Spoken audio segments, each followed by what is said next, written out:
today's episode, Heather and I are talking about commitment.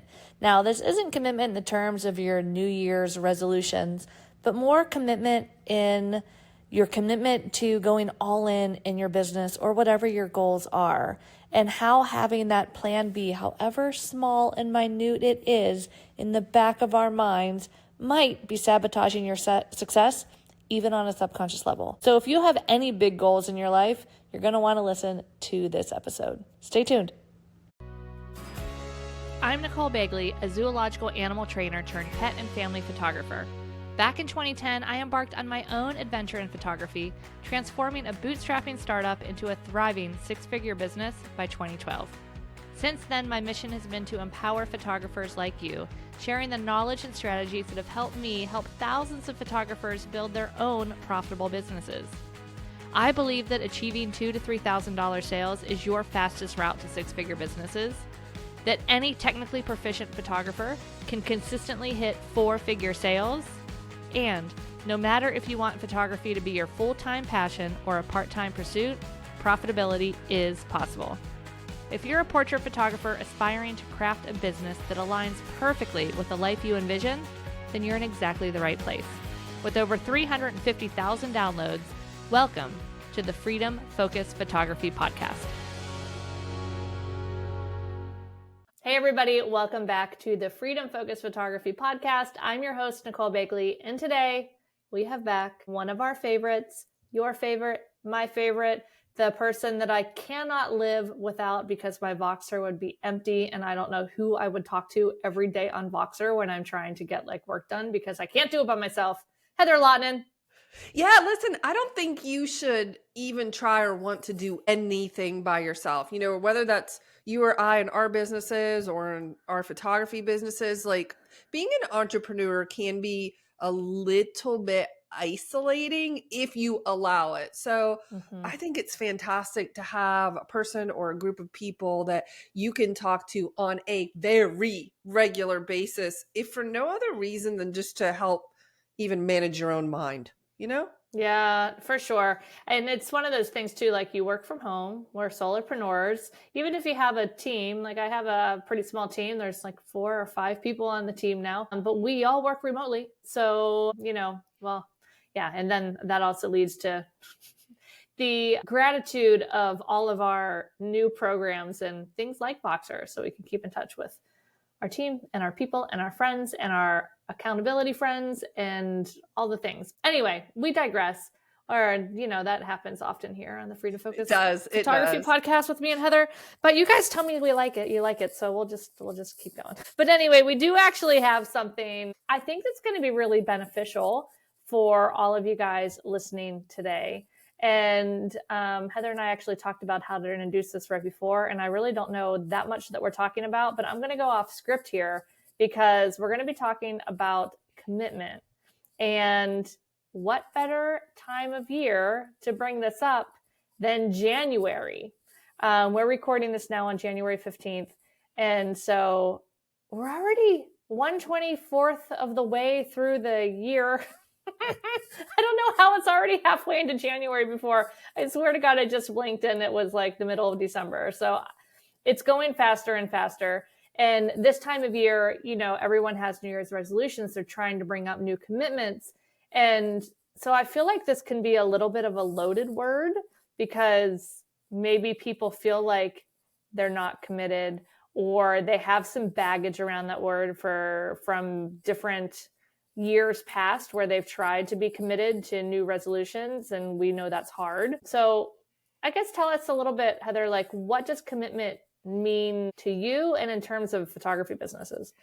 Okay, I have to take a step back though for a second, if you please. Yes. I'm sorry, I did go off script. Yeah, I know. I can't remember if we talked about this on the podcast or if I just taught it in Elevate, but last year I introduced this concept that I really believed is the key to what could be holding you back from reaching your next level in business.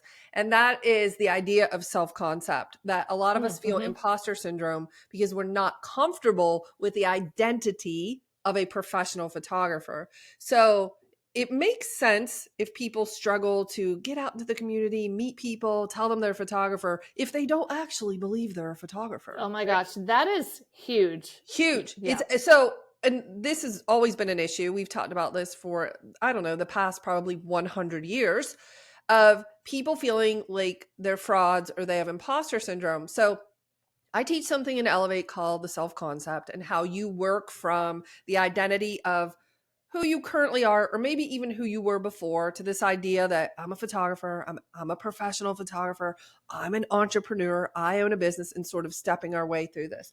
Okay, so I had that, and I was like, man, that's it. All we need to do is work on our self-concept. Even think of it this way. If you're struggling with your pricing, I believe that all we have to do is position ourselves to think like a professional photographer, and then ask the question, how would a professional photographer approach this? Like, this self-concept just like broke everything wide open. Okay. So then separately, I was thinking about this idea of committing to your photography business, your goals, your success. And I had in my head, I mean, Nicole, this is new. This is probably within the last 3 weeks. I really had this epiphany. I was thinking, okay, self-concept is definitely one of the biggest issues. And then there's this idea around commitment. Like, am I really committed to creating or growing this business? And in my mind, I kind of had them separated. I was fairly certain that it was like either your commitment or your self-concept that was holding you back. And I thought it was really one or the other. And then my mind exploded. One morning, this just hit me. I was like, wait a minute. It's actually both, because lack of commitment is preventing you from improving or advancing your self-concept. I was going to say, I think the key is the commitment to your self-concept. You got it. You got it. That's it. Because you can't get to your best level if you aren't committed to the next level. No, 100%. And if you don't believe that you can be that person, then you're going to self-sabotage, or you're just going to quit before you even start. It just will never work. So you really can't increase or improve your self-concept because you aren't committed, or you're afraid of improving your self-concept. So you can't commit because you can't. I mean, you just get like really tangled up in this mess of commitment and self-concept. But I think this is the reason it was an epiphany, was like, if you can become aware of this and you're like, oh, that's what it is. Wait, that's all it is? Okay. If that's all it is, then we can work on this. Like, I've got you on this one, because we have different ways that we can improve both of these. But today, for the sake of today's episode, I just want to focus in on the commitment issue. And I believe that one of the reasons you are not 100% committed is because your brain is still weighing other options. In what way? It could be unconsciously exploring option B, which is stay at your job, go get another job, find something else. Maybe your partner makes enough money that, you really don't, quote, need this. So these are all examples of option B. But the thing is, because option B is subconscious, you're not always paying attention to what it is, or that you're even considering it. Like, nobody thinks that, okay? Most of the people we work with would say, no, Nicole, I am absolutely committed to this business. And we believe you. But somewhere in your mind is this option B that you might still be considering unbeknownst to you. Yes. Could it also be, and maybe you're going to get there, I'm jumping the gun, could it also be really just, again, that lack of belief of self-concept, of you're holding back on the commitment to it because you don't believe that you can do it? Yeah, absolutely. There could be several reasons that you're not feeling committed. I would think that's probably the biggest one, is like, I don't know if this is going to work. I don't know. So you're going to stay safe and not go all in, because if you go all in and it doesn't work, then you're going to prove yourself right in other world. People are going to kick you out of the tribe, and you're going to starve. Yes, you'll die. Yeah. I mean, you'll essentially be dead if that happens. So eaten by a bear. Yeah, they don't even want to explore full commitment because it's just too scary. But you don't know. You don't know that this is happening. So what I want to do today is help people become aware. Number one, that they have an option B, and getting really honest with themselves about what that is and why your brain believes it is important to keep it on the table. Mm-hmm. So what are you gaining from still having option B available? Because again, you'll never be able to reach your goals or change what's happening in terms of your corporate job if you want to leave, if you still have that option B available. So until you can fully take option B off of the table and focus on option A, there's always going to be some hesitancy, especially when it gets hard. Or you think, I don't know, this pricing doesn't make sense. I don't know how to do marketing. So you're not as compelled to dive fully in and figure it out, because the reality is you still have an option B. You can still do that. So are you recommending a burn the boat scenario? Because that feels a little stressful. I mean, yes. I mean, it does work when we are up against a burn the boat situation where, you guys have probably heard the story. I don't know where it is from, but like you go into war, you're getting off on this island and like the boats get burned. Like there's no retreat. You have to continue on. So, I mean, I feel like there should be ways that we can work on this without necessarily burning the bridge or burning the boats, but it definitely works, when, and I've seen this a lot of times. And I mean, it's my own situation at this point when things, sometimes they've, always ebbed and flowed in business. And you get to a point where you're like, oh no, making this work is the only option. And it's not that I burnt the boats in the way that like I couldn't go get a job. I've burnt the boats in the way that I know I would hate a job. Yes. So therefore I cannot get a job. So I've burnt my own boat in a way without blowing up my relationships with like anybody else. And yeah, I could go get hired somewhere, but I know that that is not my option. Yes. So I understand that is scary. And most people, I don't blame anyone if they don't want to burn the boats. So what I have are 6 questions. Okay. To help you understand commitment, or being committed to option A, and why you're still holding on to option B and what that looks like. But before I get to that, when I decided I no longer wanted to photograph weddings, and keep in mind my business name was Weddings by Heather, okay? It was really challenging for me to admit that I didn't want to do it. And then once I did admit that I didn't want to do it, I just couldn't let go of it, especially when I had this thought that there was no way I was going to make as much or more money teaching and coaching as I did in weddings. Like I was definitely going to be poor. So I was afraid to walk away from that. So as I grew and built the Flourish Academy, I still had weddingsbyheather.com. I still had my gear. I still sort of had my eye on the industry, because my thought was I can always go back to weddings. Mm-hmm. Well, if I have that thought, you can imagine how much I was into growing the Flourish Academy, right? Like there was hesitancy, because it was like, well, if it doesn't work, then I'll just book a couple of weddings and, we'll be fine. So I recognized this, Nicole, and I was like, dang it. I can see what I'm doing here. I am withholding my commitment to teaching and coaching because I'm afraid, of course, and because I'm not willing to let go of option B. So one day I made a really bold move. I picked up the phone and I called GoDaddy. And I do my hosting and my domains. Everything is with GoDaddy. I've been with them for years. Their customer service is awesome. You just have to call first thing in the morning, East Coast time, and you'll be fine. So anyway, I called and I talked to this guy. I want to say his name was Justin, but I could have that wrong. And I was like, hey, I need you to pull the plug on Weddings by Heather. And he's like, what do you mean? And I said, I need you to delete the whole friggin' website. In my hosting plan, I want it just wiped, gone. I want to keep the domain because, I thought maybe I could sell it. It was kind of popular. But I need you to wipe it out. He's like, are you sure about that? Because I'm going to need you to sign this release. Yes. He's like, we need to create a backup. And he is clearly trying to calm me down and convince me that we shouldn't be doing this.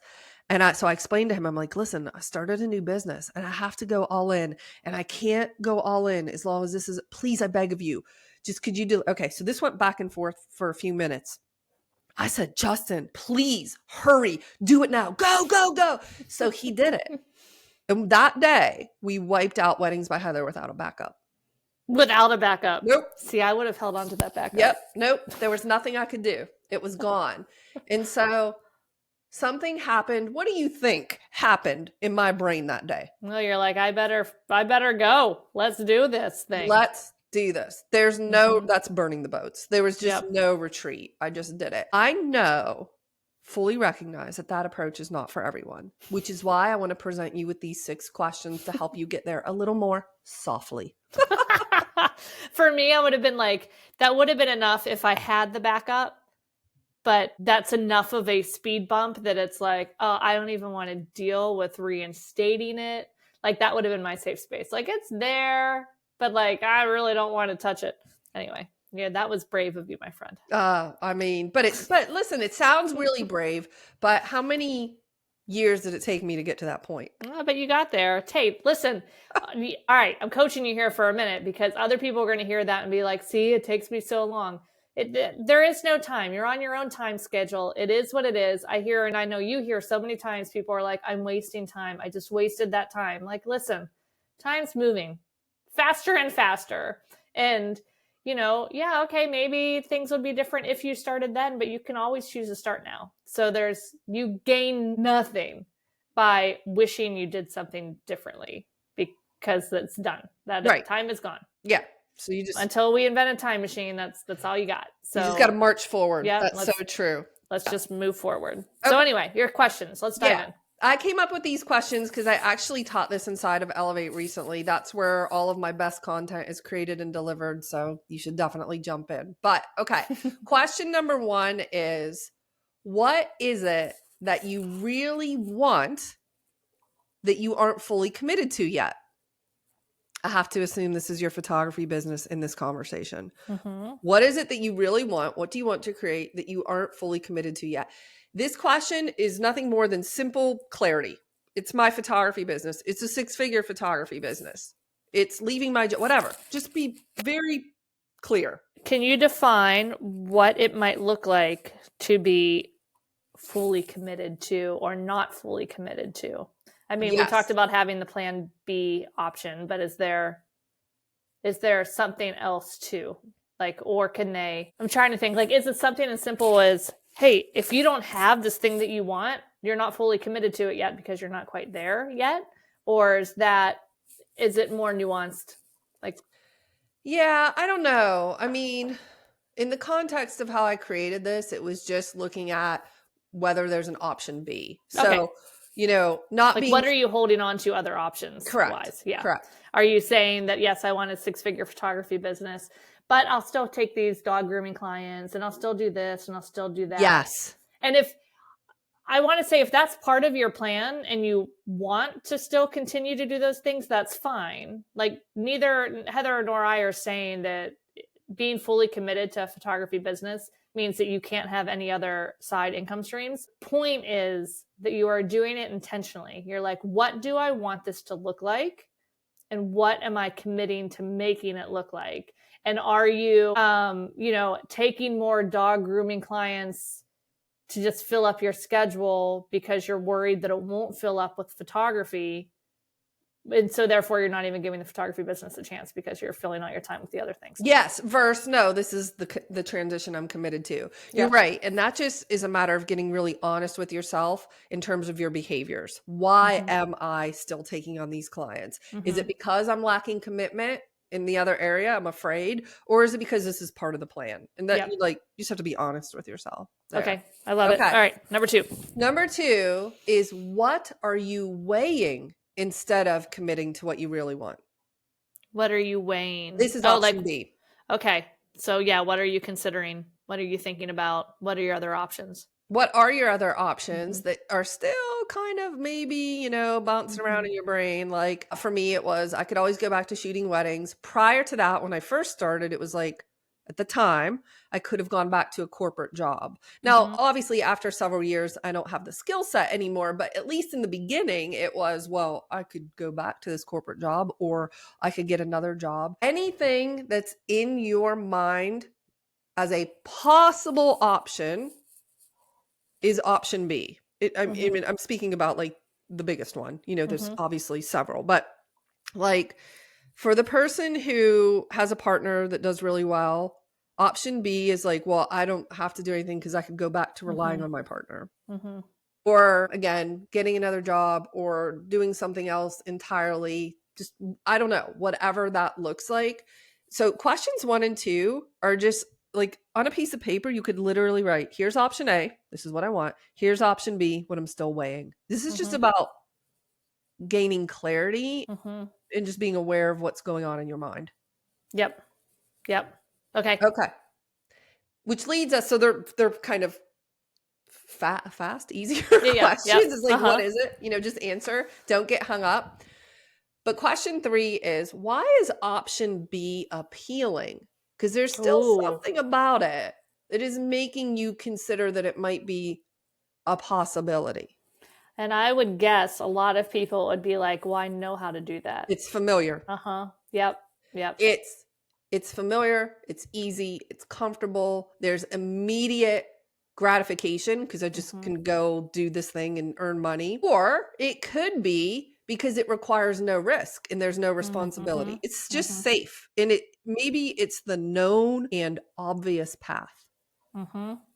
So there are very straightforward, reasonable, I guess, things that could be causing you to consider it. And it could even come from external sources where, that this is the expected path that society, my family, whoever expects me to take. So it's just like, this is what you do.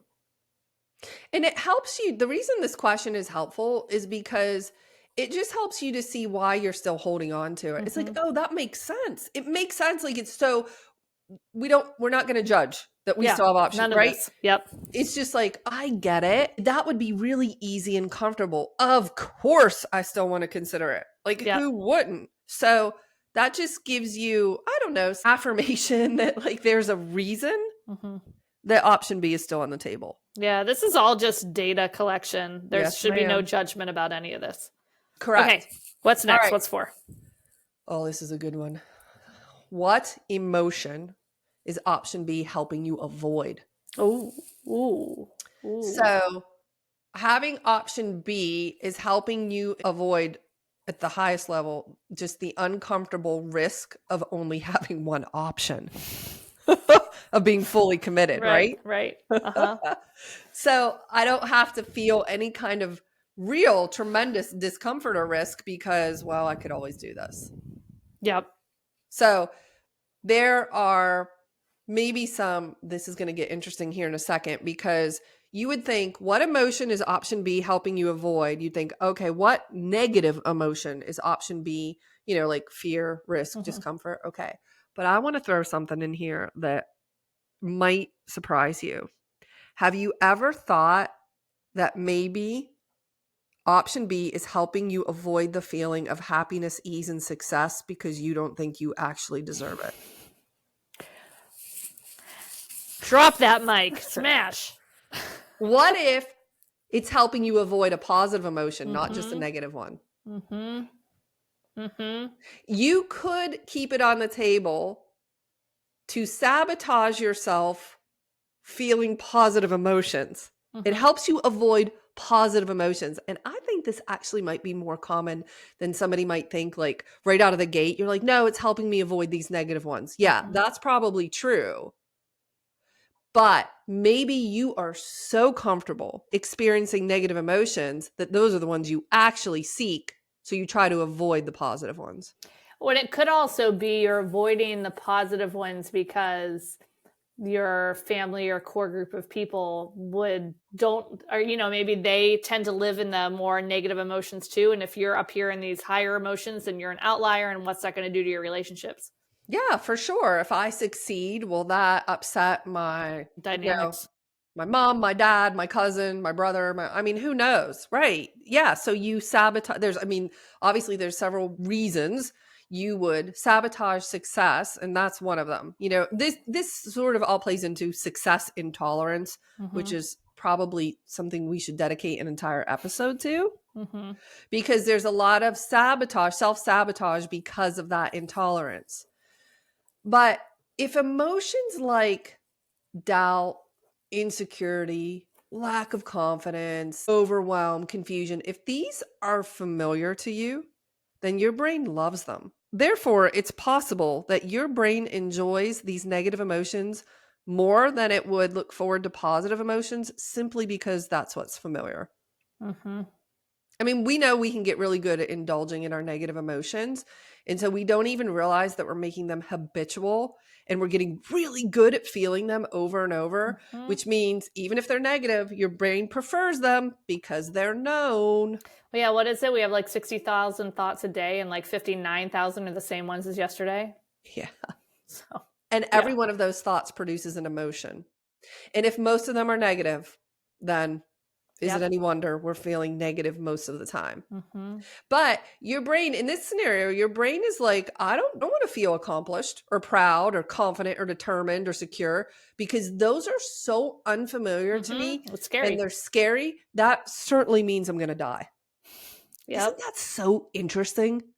And you don't even know You that don't. you're until you start to ask yourself these critical questions and be open to the answers. Like, you got to ask yourself without judgment, and then you can start to get to some of these answers. But as soon as you start to judge the answers coming in is when your subconscious mind is going to shut off any more answers for you. Agreed. If you're hearing this, you have to be okay taking a deep breath and saying, whoa, could this be me? Am I avoiding positive emotions? Yeah, try it on.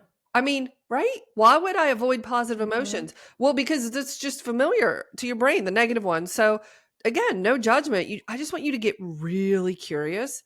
What emotion is option B helping you avoid? It could be a negative one, but it could also be a positive one. Mm-hmm. All right. All All right. right. What's next?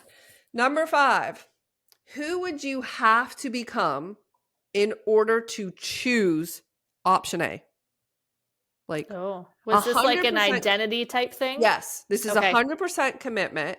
Who would I have to become? What would I have to believe? These are all identity Mm-hmm. questions about my abilities, my capabilities, and option A. Mm-hmm.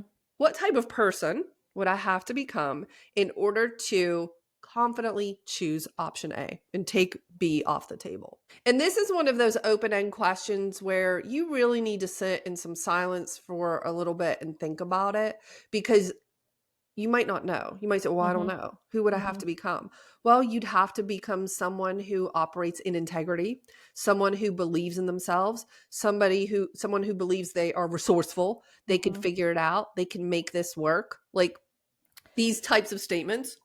I find, because this is a hard exercise, the trying to figure out, like, all right, what would this assumed identity that I want, what would this 6-figure photography owner do, what would this, whatever identity you want, this aspirational identity. And the reason it's hard is because we have not been living into that. So our brain's like, I don't know, if I knew I would be there, like, I don't know, and it just wants to shut down the questions.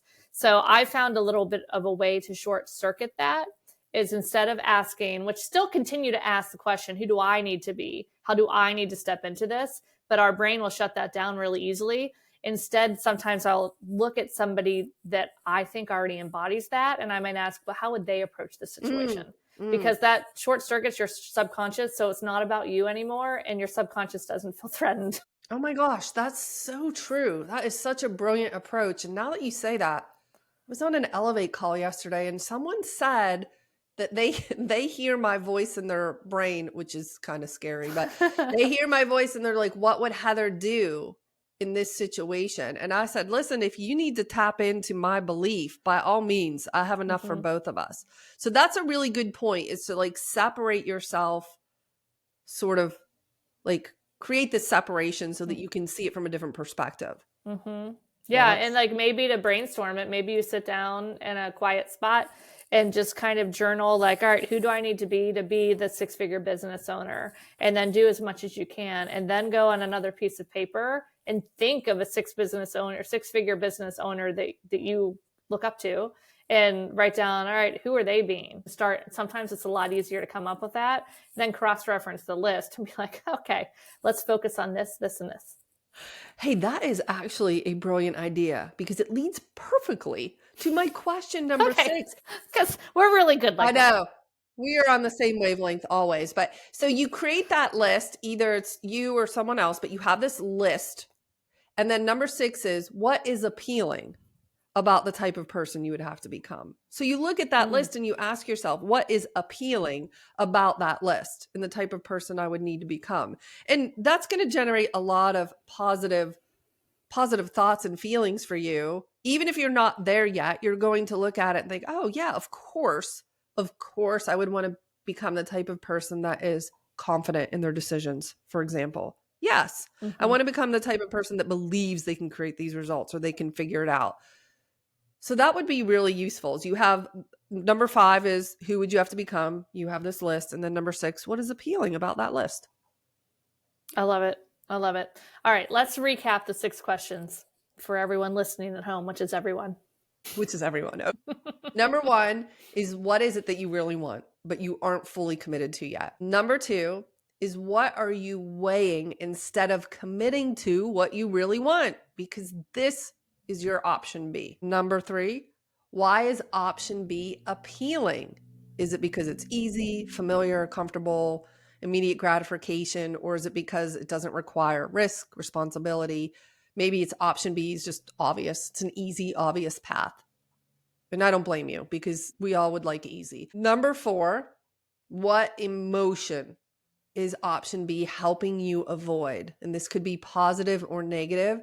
I would just get really curious with myself here and honest, because lying to yourself is not helpful. Number 5, who would you have to become in order to choose option A? And in other words, who would you have to become to be fully 100% committed to what you want? Number 6, what is appealing about the type of person you would have to become? There you go. Good. So good. I would love, and Heather would love, if you guys get any aha moments by working through those questions. Let us know. Nicole Begley Official on Instagram or flourish.academy. No, is that what you are on Instagram? Well, that's the website, flourish.academy. But if you look for me on Instagram, you can just type in Flourish Academy and you'll find me. Okay, no dot. Anyway, let us know. And you guys, I've just got to say, because I can hear some of you like, just tell me what I need to do to market my business. We're telling you what you need to do to market your business, because all the strategy in the world does not work if you don't have this kind of stuff in line. Like, if you don't believe you can actually do it. If you're not committed, how could it work if you're not committed? So this is the work of, I've started my business 2010. And the times that I can see big jumps in my business were the times that I leaned into doing like this type of self work, or when I realized that I had some sort of limiting belief I was holding on to that I saw another side of, that I let go of. So this is really truly the main work to be done. The mental game is the game. Yes. Yeah, 100%. And then, there's some strategy to help you with the game, but without the mental game, that strategy will not work. So, anyway, let us know how this goes. If you'd like 3 full days of this, like, this is the kind of stuff we're working in at the Progress Lab, hairofthedogacademy.com/progress. We have like 1 or 2 spots left. It's March, Florida, beaches. It's in the Panama City area, Rosemary Beach.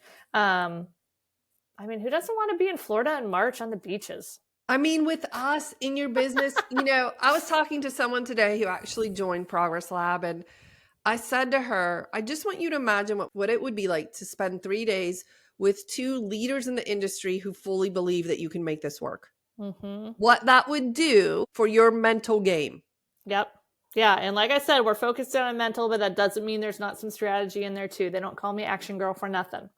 Yeah. Get ready to have Nicole look at your pricing and maybe I don't want to say tear it apart, but she will in comb through it. yes, in a wonderful way. Yes, of course, of course. I'll only tear it apart if it needs to be torn apart. No, all good, all good. We will make little tweaks that make big differences. But anyway, that is it for this week. We will talk to you guys soon. Let us know what you found helpful, and see you guys next week.